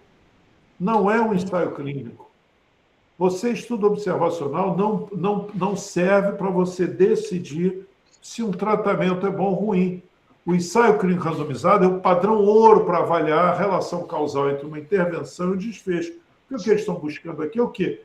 É fazer uma intervenção, ou seja, dar vitamina D para ver que as pessoas não vão ter mais Covid. Então, esse é um estudo observacional. Por não ter randomização, ele tem risco de quê, de novo? Viés e seleção. Viés de seleção e confusão. Como eu já falei N vezes. Estudo observacional não tem randomização. Não tendo randomização, tem viés de seleção e confusão. E mais. Outros vieses. O fato do sujeito ter uma vitamina D baixa há um ano atrás, garante que ele estava com a vitamina D baixa no momento que ele adquiriu o Covid? Não. Eu não sei se ele tratou essa vitamina D baixa, eu não sei se dali em diante ele foi morar na beira da praia, pegava sol para burra, a vitamina D aumentou. Então, eu não sei qual é a dosagem de vitamina D dele no momento em que ele se infectou. Então, esse é o segundo viés. Então, aqui eu já tenho 2 vieses graves.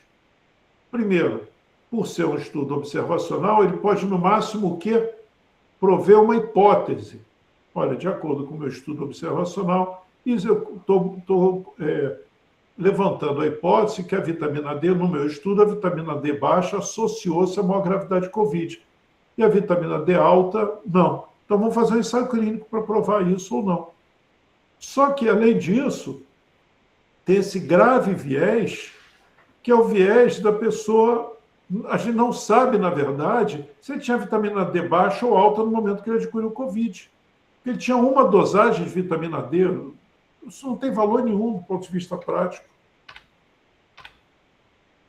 Então, para nós termos um nexo de causalidade, e não estou dizendo para doença, para tratamento, nexo de causalidade, tabagismo e câncer, etc. Existem os 3 delineamentos, estudos analíticos de coorte, caso controle ou ensaio clínico. Beleza. Tem que ter uma seleção adequada da amostra, que reduz a chance de viés de seleção. Tem que ter a força da associação. Tem que ter tamanho amostral, plausibilidade biológica. E, para ser intervenção, para avaliar a intervenção, tem que ter randomização. Quando nós temos um estudo observacional, nós temos muitas ameaças à validade interna. Nós temos que ver o p-valor, tudo bem, para ver se é devido ao caso. E tem muitos viés de confusão. Idade, tabagismo, dieta, comorbidade associada. Então, você tem que verificar uma série de vieses. O viés de vida saudável. O sujeito, às vezes, está com a vitamina D baixa, mas ele é um cara que tem... Eu, por exemplo, tenho vitamina D baixa, sei lá por quê. Eu não sei nem por que os médicos pedem vitamina D em mim. Sempre que eu faço exame de sangue, vem lá vitamina D. Sempre foi baixa, eu não trato, eu pego sol, eu faço exercício, eu tenho boa dieta, eu não tomo vitamina D. Que eu tomei. Então, o fato de eu não tomar vitamina D, não tomo porque eu acho que não preciso, eu não confio nesse exame. Mas eu tenho uma vida saudável. Às vezes o sujeito toma vitamina D, mas fuma, é hipertenso, tem diabetes controlada, ele tem muito mais risco de evoluir mal do Covid do que eu, que tenho vitamina B baixa. Isso se tiver, porque, como eu disse, eles mediram ao longo de 2 anos. Eu não sei como é que estava a vitamina D no momento que o sujeito ficou doente. Então, os estudos observacionais têm vários viés de confusão. Tem viés de seleção, ou seja, os sujeitos foram expostos e não expostos, eles são semelhantes, exceto pela exposição, é tudo igual neles, exceto pela exposição. Eles têm mais ou menos a mesma idade, mais ou menos o mesmo peso, eles têm as mesmas comorbidades ou não. Nesse caso aí, a gente não tem a menor ideia, porque não se fala disso. Quando você randomiza, você pega os grupos, né, e eles se distribuem equanimamente nos 2 braços. Então, você acaba com o risco de viés de seleção, acaba com o risco de viés de confusão também. Quando você não randomiza, você tem tanto viés de seleção quanto de confusão. E você ainda tem o viés de informação. A informação do desfecho foi obtida da mesma forma entre expostos e não expostos. Então, você tem muitos vieses que ameaçam a validade interna de estudos observacionais. Fora o viés cognitivo, né, que é uma distorção da realidade a partir da visão do mundo que a gente já discutiu, não vamos discutir de novo. E ainda tem a questão da validade externa. Esse estudo foi realizado num hospital terciário. Quer dizer, ele tem valor para o nosso paciente Eu pensei que era coisa de saúde da família, mas não era, é um hospital terciário. Será que tem valor para a nossa população? Então, achados estatisticamente significantes, demonstrar associação entre baixo nível. Isso aqui são os comentários, né? Mas conclusão dele. Pacientes com deficiência de vitamina D têm 14 vezes mais chance de ter doença grave do que pacientes com dosagem de vitamina D normal. Esse estudo foi retracted. Tá? Aqui está o que eles escreveram em inglês, eu fiz aqui uma tradução só do que eles alegaram, da revista. A inclusão apenas de pacientes para os quais uma determinação de vitamina D havia sido realizada antes da infecção introduz um viés. As possíveis razões médicas para avaliação da vitamina D antes da infecção e a possível terapia corretiva que pode ter sido realizada, ou seja, o cara dosou a vitamina D 1 ano atrás, o médico viu a vitamina D baixa e prescreveu o remédio para ele, que ele pode ter tomado ou não. Introduzem fatores de confusão que não foram considerados. Esse viés é ainda mais exacerbado, que as medições de vitamina D usadas na análise foram coletadas entre 14 e 730 dias antes da infecção, sem considerar possíveis alterações nos níveis de vitamina D, além da sazonalidade entre o momento da determinação e o momento da infecção. Então, esse estudo, se tivesse sido bem feito, ele poderia ter gerado uma hipótese, mas ele nunca poderia ter sido o motivo alegado para que você prescrevesse vitamina D para os seus pacientes, no sentido de evitar um desfecho pior na Covid. Alguma dúvida? Foi publicado na PLOS, né, professor? Foi, né?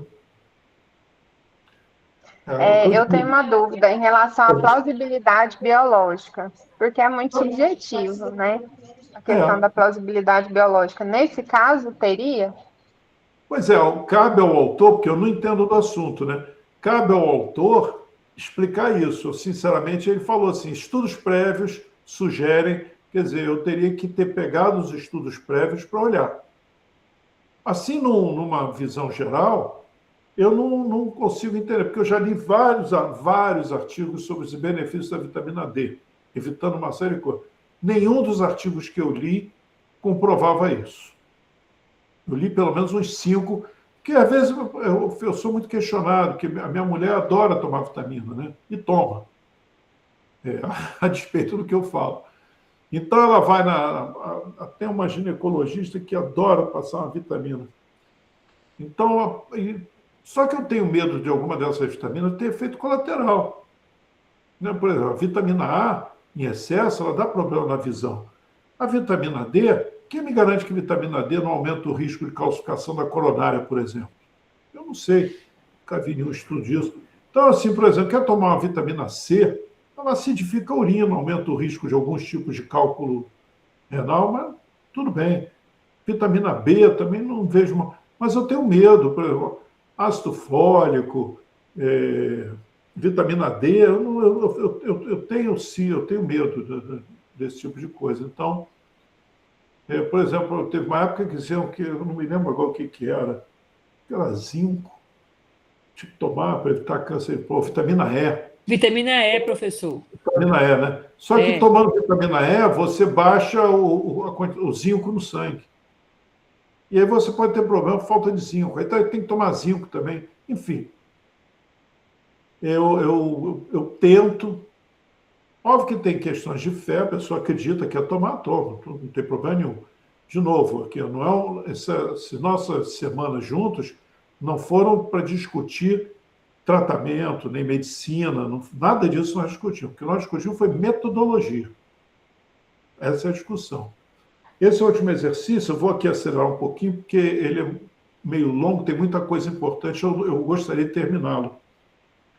Esse estudo, ele verificou a rosiglitazone, que eu vou passar a chamar de rose agora, porque o nome é complicado, na frequência de diabetes, em pacientes que tinham teste de tolerância à glicose prejudicado ou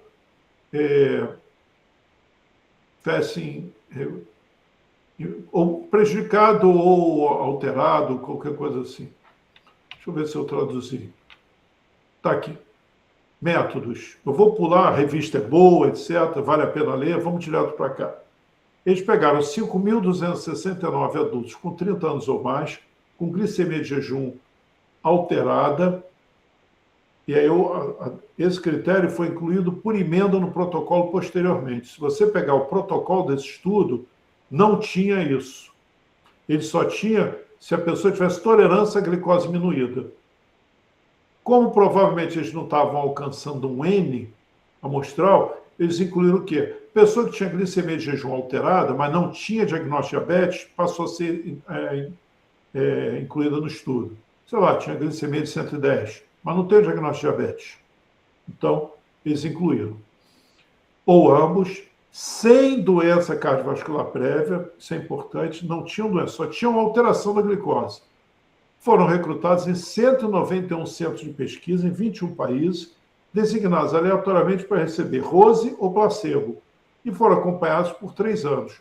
O desfecho primário composto foi incidência de diabetes ou morte. As análises foram feitas por intenção de tratamento.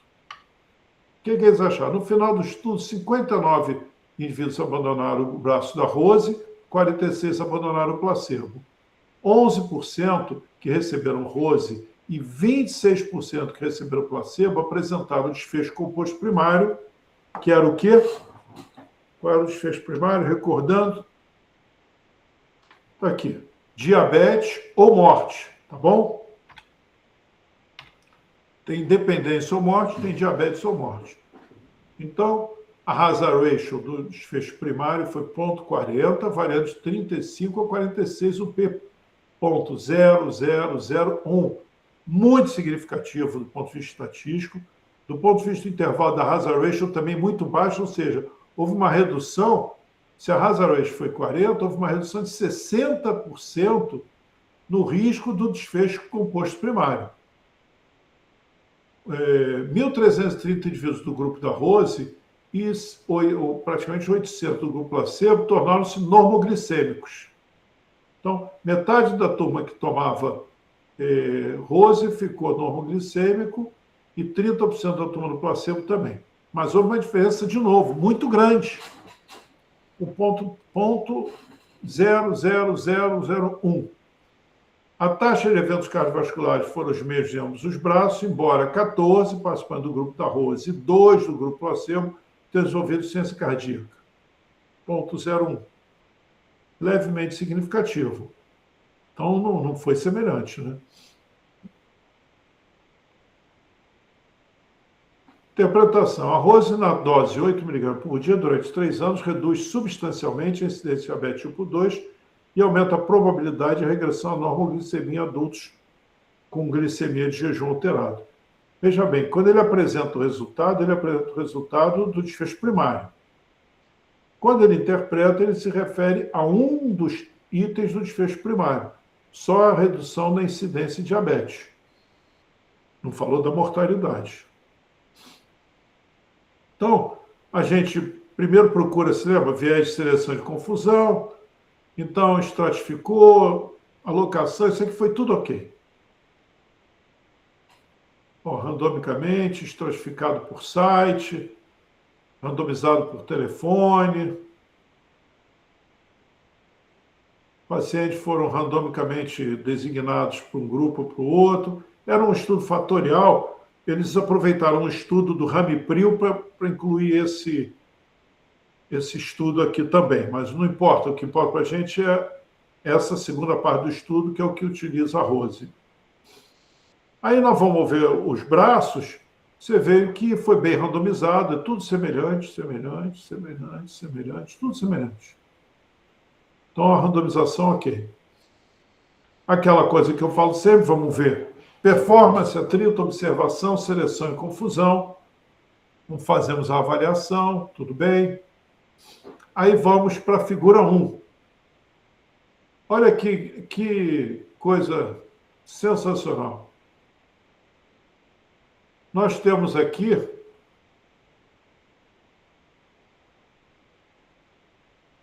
deixa eu botar aqui. Pela primeira vez, nós temos o grupo que foi randomizado 2.635 para o braço da Rose, 2.634 para o placebo. Vejam quantos foram analisados por intention to treat. 2.635. Quantos foram analisados no braço controle? 2.634. Finalmente, um estudo que segue o que manda a literatura. Foi designado para o braço rosiglitazone, vai ser analisado no braço rosiglitazone. Foi designado para o braço placebo, vai ser analisado no braço placebo. E ele explica um por um o que aconteceu aqui. Eles escanearam 24 mil pessoas. Aqui, 18 foram excluídos porque não eram elegíveis, não quiseram ter o consentimento, outros. Aí fizeram um run-in, né, para diminuir o quê? Diminuir as perdas durante o estudo, que era um estudo de 3 anos, tomando remédio todo dia. Você vai ter perda. E já excluíram ali mais 500 e tanto. E começaram o estudo. Tiveram uma perda de follow-up de 0,8% aqui, 0,6%. Tiveram aqui uma designação, mas teve aqui um dropout de 25 e um dropout de 21 aqui. O que isso significa? Que 25% das pessoas saíram do estudo por algum motivo, porque acharam que estavam no braço placebo, ou porque acharam isso ou aquilo. Então, nós tivemos aqui os motivos das perdas, que ultrapassaram 20% nos 2 braços. Mas foram semelhantes nos 2 braços. Aqui, 654 pararam de tomar o remédio, aqui 566 pararam de tomar o placebo. Eles botou o motivo de um por um. Então, embora tenha tido um atrito grande, por que o atrito?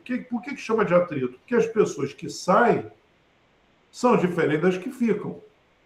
Elas saíram por algum motivo. Então, há um atrito. Essa é a origem da palavra. Então, embora tenha havido uma perda grande, poxa, foram ainda analisados 2.000 e tantos. E ele disse, eu falava isso antes e repito agora, limitação todo estudo tem. O que não pode é ter a mentira, o spin, você ocultar dados. O cara apresenta ao meu estudo, tem essa limitação aqui. Nós tivemos uma perda de mais de 20%, porque, poxa, um estudo de 3 anos. E aqui está o motivo pelo qual cada um saiu, mas nós fizemos análise verdadeira por intention to treat. 6.635, 6.635. Muito bem. Os motivos do viés de atrito nós já sabemos, né? Perda por mudança, etc, etc. Dropout. Então, dropout, drop-in, o que ele botou aqui, é a soma dos vários motivos, né? Ele usou esse termo, então os 37 recusaram, 22 perderam. Está aqui. Aí eles disseram, eles publicaram o protocolo, né? Então, eles publicaram o protocolo, eu fui e peguei o protocolo. Por quê? Porque quando eu li o artigo, eu não vi se ele era duplo cego. Eu não consegui ler no artigo, de repente está lá, mas eu li com pressa, eu não achei onde estava escrito se era cego ou não. Eu queria ver se teve um viés de observação, né? E ele era duplo cego. Eu achei isso no protocolo. Então, não há um viés de observação. Aí foi olhar a tabela 1. Tabela 1 está aqui. Vocês vejam que está aqui o desfecho primário. As pessoas tinham glicose aumentada e ficaram tomando rose ou placebo para evitar o quê? Que evoluíssem para diabetes.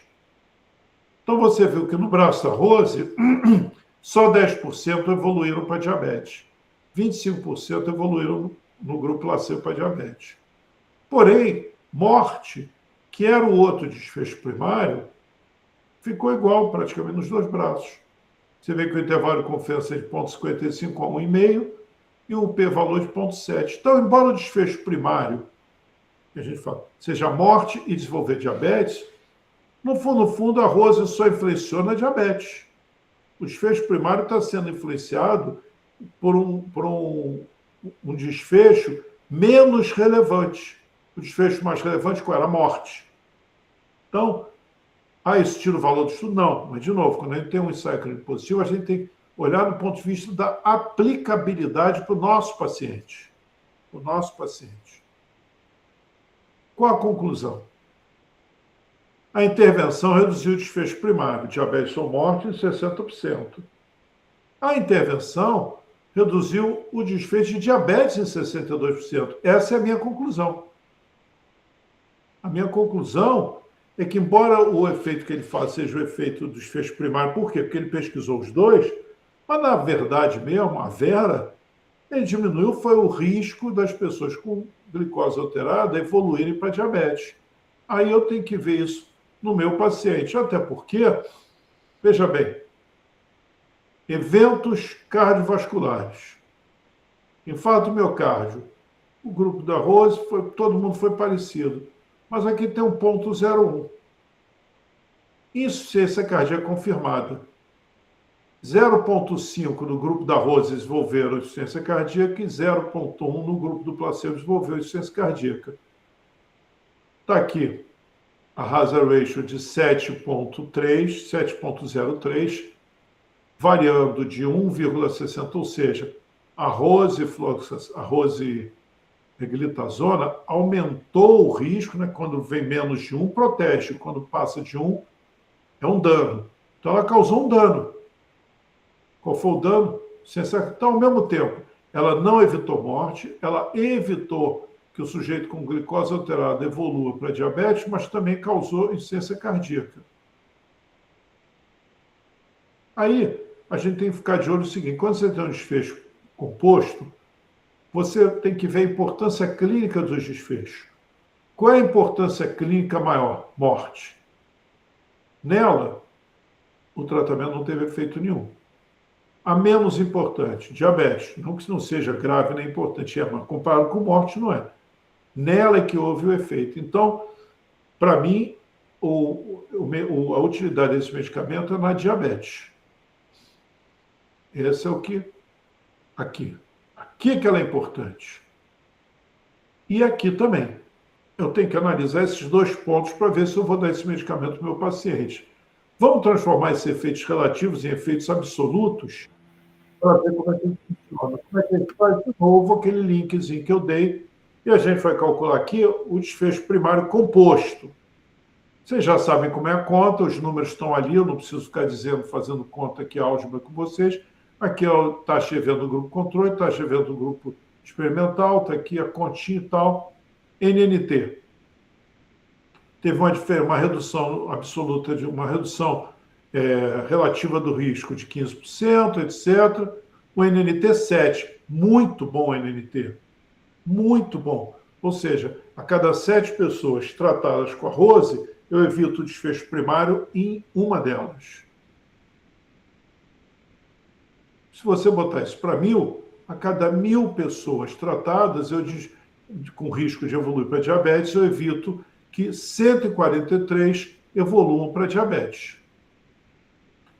Aí vamos olhar aqui no evento cardíaco, sobretudo ciência cardíaca.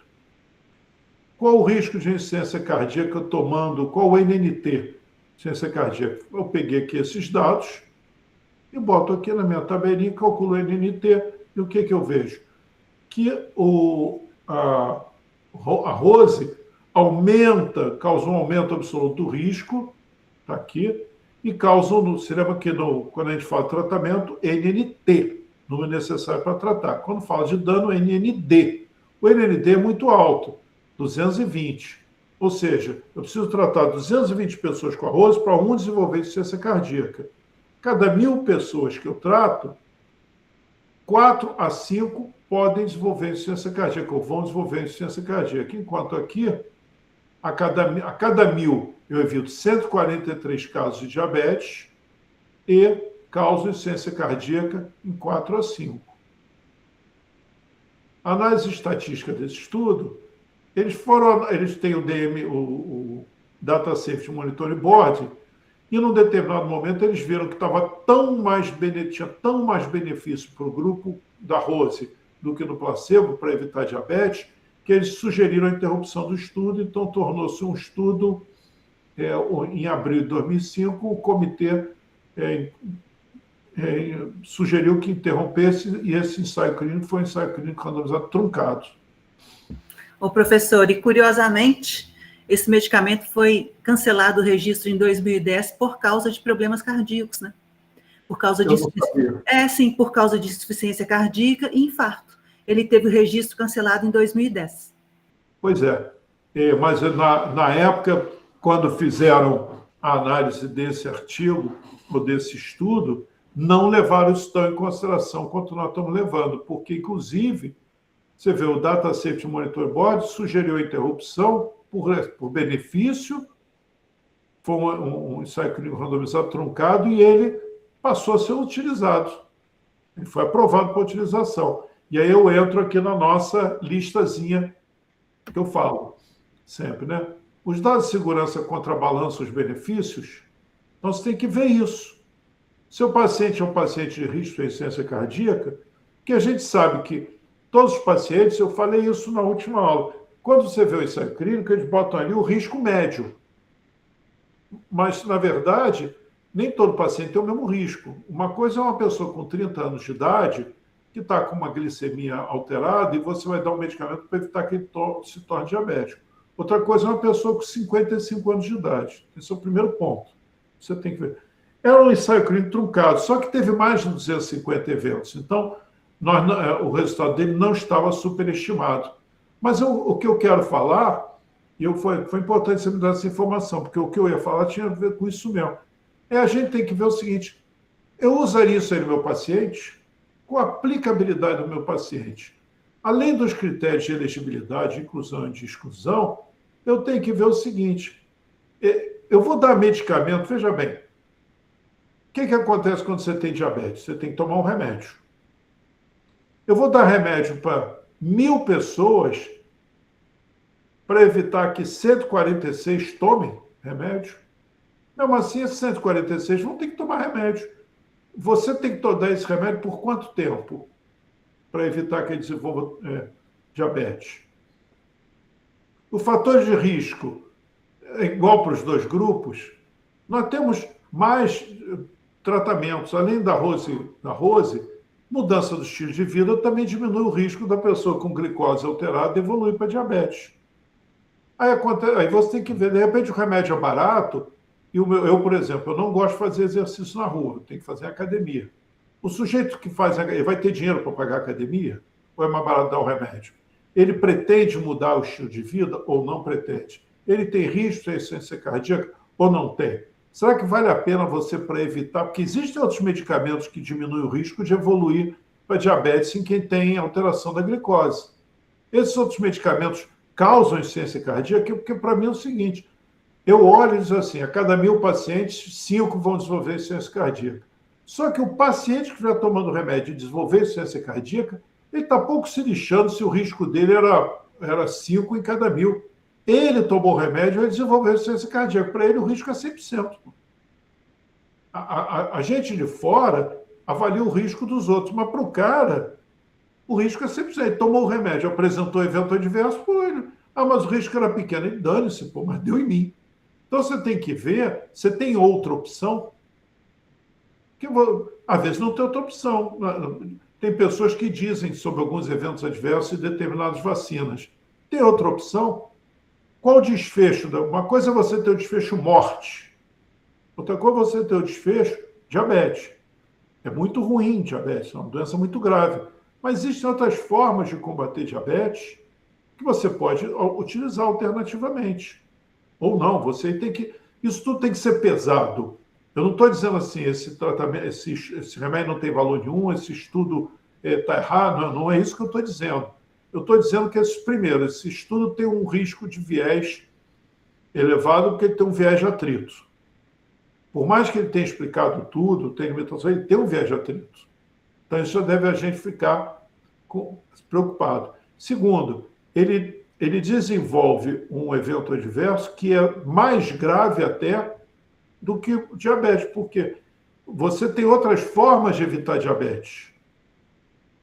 Você tem outros medicamentos, metformina, etc., que você pode evitar que o sujeito evolua para diabetes. O professor, Então, e uma coisa também é que diabetes é o diagnóstico também laboratorial, né? E a insuficiência cardíaca é um diagnóstico clínico, quer dizer, ele partiu de um dado laboratorial para um dado clínico, por exemplo. Isso é muito peso, né? Exatamente, além por tudo, insuficiência cardíaca é um diagnóstico centrado, é um desfecho centrado no paciente muito grave. Diabetes é um diagnóstico, a princípio, laboratorial. Quer dizer, não é bem o diabetes, é um diagnóstico laboratorial, tudo bem. O que eu quero dizer é o seguinte, uma glicose alterada não obrigatoriamente significa que o cara vai ter diabetes e vai evoluir mal. Já algumas vezes eu apresentei... Desculpe, só um segundinho, que eu tenho uma... Pronto. Eu quero uma... Sim, senhora.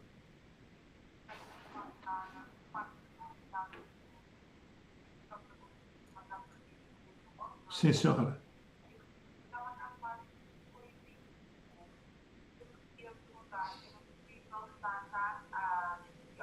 Sim, é possível, sim, senhora. Está ótimo. Obrigado, senhora. Desculpem, tá? É que eu estava com uma consulta médica marcada e estavam ligando do médico, então eu fiquei com medo de... Então, é isso que você falou. Eu mesmo já apresentei, por exemplo, o meu último exame, minha glicemia estava 110, mas a minha globina glicada estava baixa. Eu não sei, na véspera eu não devo ter comido alguma coisa assim. Então não quer dizer que eu vai desenvolver diabetes, né? O próprio artigo, na sua discussão, ele cita 2 referências bibliográficas e fala o seguinte, a redução na diabetes que foi apresentada aqui é da mesma magnitude que a redução alcançada por alterações no estilo de vida, embora seja maior do que aquela descrita para medicamentos como, por exemplo, a metformina.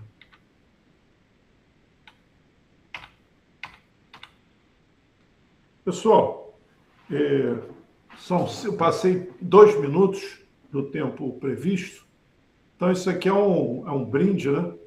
Que conseguimos vencer aí 8 encontros de 2 horas cada um, nós tivemos 16 horas juntos, e nesse curso de leitura crítica de ensaios clínicos, e foi muita informação. Eu sei que é difícil para todo mundo acompanhar, porque todo mundo... É diferente quando você está estudando na graduação, né? Que a única coisa que a pessoa vai estudar, né? Então, se ela não acompanhar, é porque realmente alguma coisa está errada. Mas nós todos temos uma vida, infelizmente, muito mais... Nós trabalhamos muito mais do que deveríamos trabalhar, né? Todos nós. Eu acho o profissional da área de saúde muito mal remunerado, pessimamente remunerado, atualmente nem reconhecidos somos. Eu leio aí, volta e meia, casos horrorosos. Então, eu acho que quem se dispõe a parar um momento do seu dia para estudar, já tem um mérito extraordinário, né? Eu falo isso sempre quando eu participo de banca de mestrado, doutorado. Só em você dizer que quer fazer mestrado, doutorado num país que não valoriza nenhum nem outro, você já está demonstrando algum distúrbio emocional aí, porque você quer estudar mesmo, porque é viciado nesse negócio. Então, eu sou incapaz de reprovar uma tese, eu sou incapaz, porque eu acho que o fato da pessoa se dispor a fazer aquilo, para mim, já é um ato de heroísmo, né? E normalmente sem bolsa, né? Na maioria das vezes sem bolsa, quer dizer, a pessoa praticamente paga para estudar. Então, eu queria parabenizar todos vocês. Infelizmente, nós não é um curso, hoje em dia, não tem mais curso presencial, né? Então, a gente não tem oportunidade de se ver pessoalmente, se encontrar pessoalmente. Eu não moro em Goiás, dificilmente nos encontraremos pessoalmente em algum momento. Se o fizermos, eu vou ficar muito feliz. É difícil, eu não vejo o rosto de vocês, mas se alguns de vocês, em algum momento, me encontrar e me ver, vai ser um prazer se virem falar comigo, tirarmos uma foto. Quem sabe, às vezes, num congresso, né? Alguma coisa dessa, a gente se encontra. Então, eu queria dizer que foi um prazer conhecê-las virtualmente, torcer para que todos vocês tenham muito sucesso aí no que estão fazendo, quem estiver fazendo mestrado ou doutorado tenha sucesso, quem estiver trabalhando em qualquer das áreas que tenha sucesso, e espero que o que a gente discutiu aqui tenha utilidade, que esse é que foi o objetivo aqui, foi tentar ser útil.